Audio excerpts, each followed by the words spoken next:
সবই ঠিক আছে, কিন্তু একটা জায়গা একটু চেঞ্জ করতে হবে। কোন জায়গা? নাম। আপনার এগ্রিমেন্ট তো আমার সাথে হবে না, হবে আরআই স্টেটের সাথে। আরআই স্টেটের সাথে?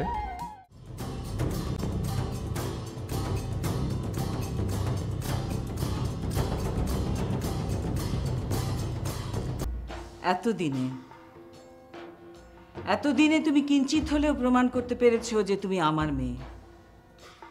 রিফাতকে যখন রাজি করাতে পেরেছো, তখন আর কেউ তোমার পথে বাধা হয়ে দাঁড়াতে পারবে না। কিন্তু মনে রেখো, আনন্দ উচ্ছ্বাসে আবার এমন কিছু করে বসো না যাতে রিফাত বিগড়ে যায়। না না মা, আমি এমন কোনো কিছুই করব না। তোমাদের নিয়ে তো আবার বিশ্বাস নেই, সবকটা তো হয়েছে বাপের মতো মাথা মোটা। আম্মা, তাহলে আমি কাল থেকে অফিসে যাই? যাবে? তবে কিছু ঠিক করেছো? বিশাখার সাথে কিভাবে কথা বলবে, মানে কিভাবে তাকে ম্যানেজ করবে? তাকে ম্যানেজ করার কি আছে, সে তো আর থাকছে না। সারা জীবনের জন্য তো আর যাচ্ছে না, তাই না? না, তা যাচ্ছে না। সেজন্যই তাকে ম্যানেজ করতে হবে। বিশাখাকে ম্যানেজ করতে হবে ব্লু ওশান অফিসে বসার জন্য নয়, আরআই গ্রুপে বসার জন্য। বুঝেছো?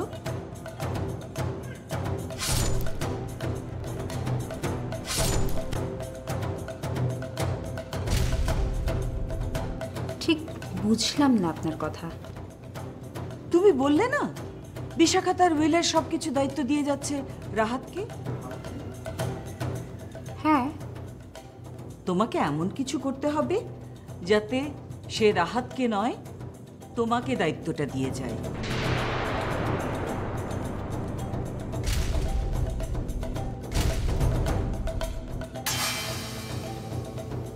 সেটা কিভাবে আম্মা? বলছি তাহলে শোনো।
তুমি কি ঘুমিয়ে পড়েছো নাদিম? না। তোমার সাথে আমার কিছু কথা ছিল। বলো। তোমার কি মনে হয় আমি যদি কারো কিছু নাই হই, তাহলে সে আমাকে এত কিছু উইল করে দিয়ে যাবে? কি হলো নাদিম, তুমি কথা বলছো না যে? আম্মা বলছেন আমার সে অধিকার নাকি নেই। অধিকার যদি নাই থাকবে? তোমার অধিকার আছে বিশাখা। এতটা নিশ্চিত তুমি কি করে হচ্ছ? সেটা আমি তোমাকে বলবো না।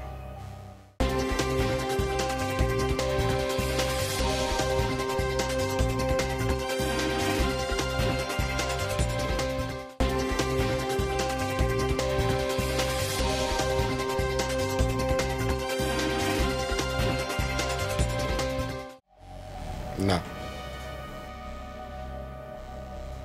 পারে না। কিন্তু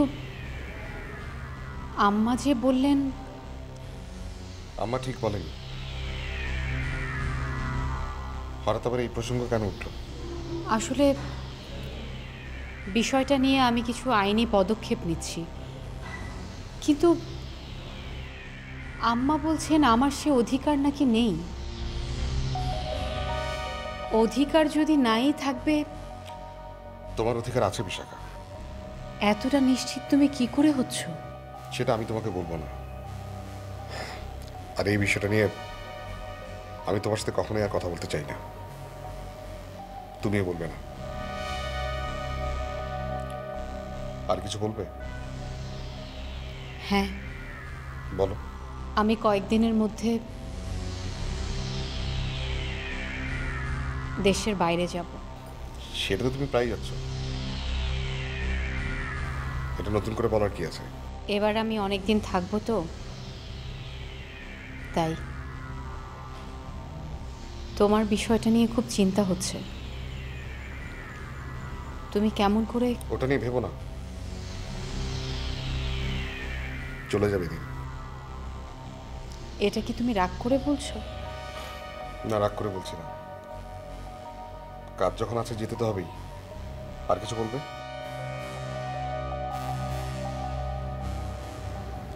না।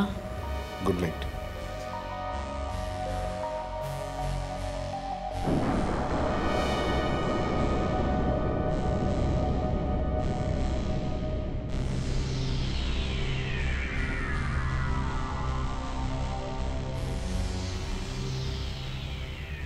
আমি জানি যে তুমি খবরটা পেয়েছো আব্বু, যে আমিও বাড়িতে গিয়েছিলাম।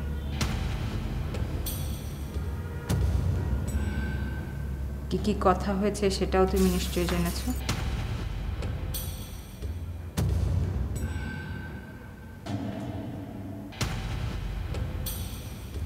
তুমি কি কোনো সিদ্ধান্ত নিয়েছো?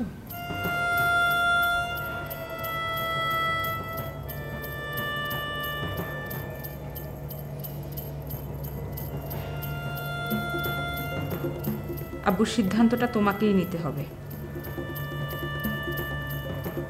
হয় ওদিক না হয় এদিক।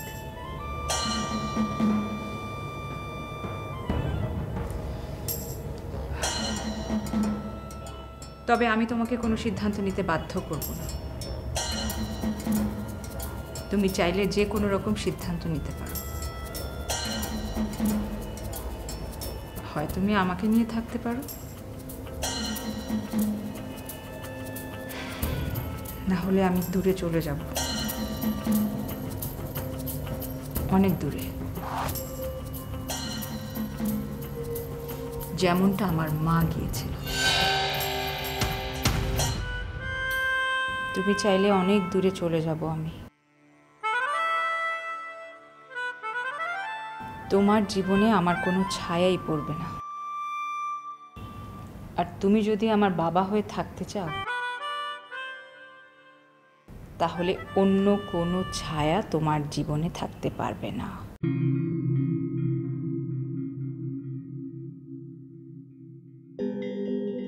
নীলা, বিষয়টা কি অন্য কোনোভাবে মেটানো যায় না? না।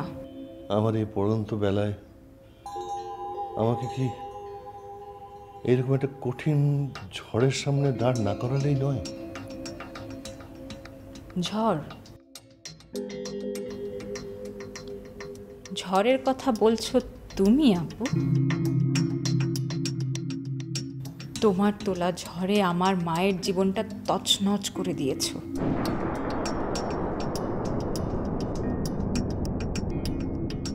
আমাকে এক নতুন অধ্যায়ের সামনে এনে দাঁড় করিয়েছ আব্বু,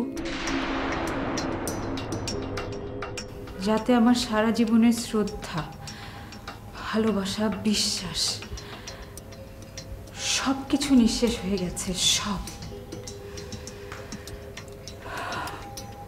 আর তুমি বলছো ঝড় তুলেছি আমি?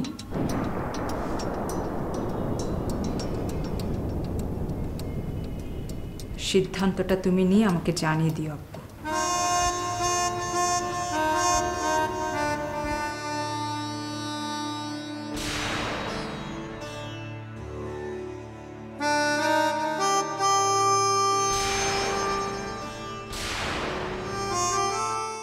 হ্যাঁ, ভাবছিলাম বেশ কিছুদিন থাকবো না।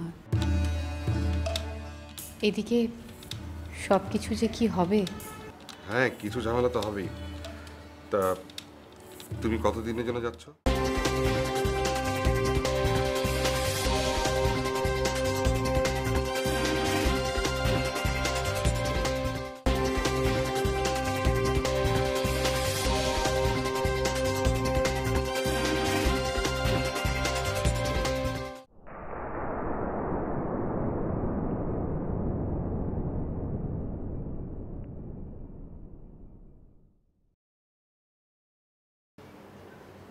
আবার নতুন কিছু ঘটেছে নাকি? না, কি হবে? না, যেভাবে ভাবনায় ডুবে আছো তাই বললাম। হ্যাঁ, ভাবছিলাম বেশ কিছুদিন থাকবো না। এদিকে সব কিছু যে কি হবে। হ্যাঁ, কিছু ঝামেলা তো হবেই। তা তুমি কতদিনের জন্য যাচ্ছ? আসলে এখনো নির্দিষ্ট করে বলতে পারছি না। ও আচ্ছা, তোমার কি একবারও জানতে ইচ্ছে করছে না?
কেন সালমা, কেন তোমার আমার বিষয়ের মধ্যে তুমি নীলাকে কেন ব্যবহার করছো?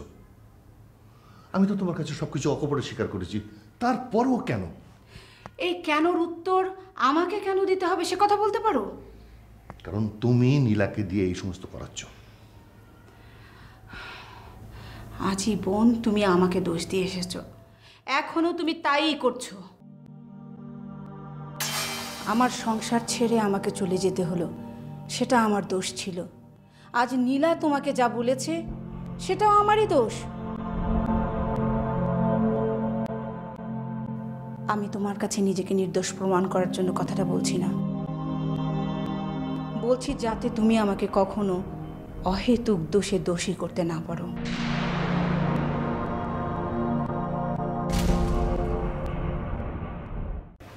রেফাত আমাকে একটা কথা খুব ভালো করে শিখিয়েছে, আমি কখনো আমি করতে পারবো না, সবসময় আমাদের কথা ভাবতে হবে। আর তাই এখন আমি সবসময় আমাদের কথা ভাবছি।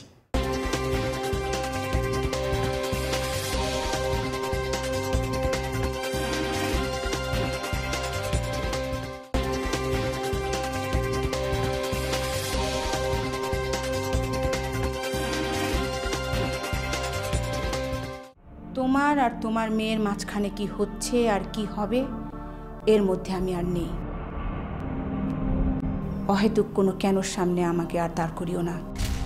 আমাকে শেষ করতে দাও রিজভি। হ্যাঁ, আমি ফিরে আসাতে তোমাদের মাঝখানে কিছু সমস্যার সৃষ্টি হয়েছে।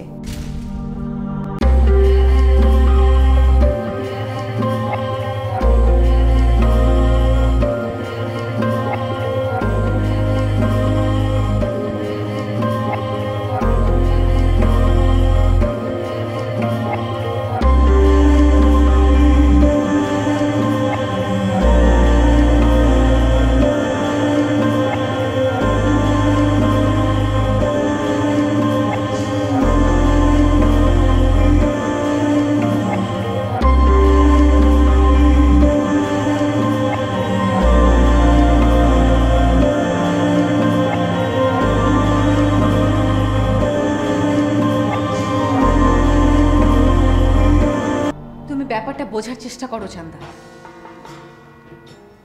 আমি সব কিছু বুঝে শুনেই কথাটা বলছি বড়াপি। রেফাত আমাকে একটা কথা খুব ভালো করে শিখিয়েছে, আমি কখনো আমি করতে পারবো না, সবসময় আমাদের কথা ভাবতে হবে। আর তাই এখন আমি সবসময় আমাদের কথা ভাবছি, কিভাবে আমাদের ভালো হবে, কিভাবে আমাদের মঙ্গল হবে। আর আপনি তো সব কিছু ভাবছেন শুধুমাত্র নিজের জন্য। এমনকি এই যে আপনি এই পরিবারে ফিরে এসেছেন, এটাও শুধুমাত্র আপনার নিজের প্রয়োজন। অবাক হচ্ছেন বড়াপি? তাহলে আপনাকে আর একটু অবাক করে দিই। এই যে আপনি এখন দেশের বাইরে যাচ্ছেন, সেটাও আপনার নিজের প্রয়োজনে। আর আপনার এই প্রয়োজনটা কি সেটা কি আমি বলবো আপনি? তুমি আসলে কি চাইছো চান্দা? এই তো কাজের কথা এসেছেন। হ্যাঁ, অফিসে আপনাকে আমি কোনো কিছু ক্লিয়ারলি বলিনি, এখন বলছি। আপনি যাবার আগে কোনো একটা দায়িত্ব আমাকে দিয়ে যাবেন।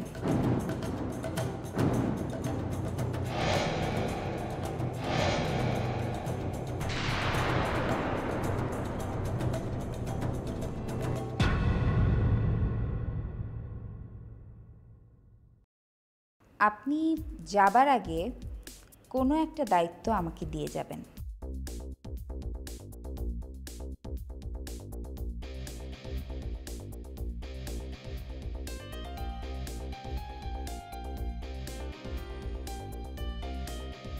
বড় ভাইয়াকে সব কিছু দিয়ে যাবেন আর আমরা তার আজ্ঞাবাহী হয়ে থাকব, এটা তো হতে পারে না বড়পি। তাই হয় ব্লু ওশান গ্রুপের এমডি অথবা RI স্টেটের দায়িত্ব।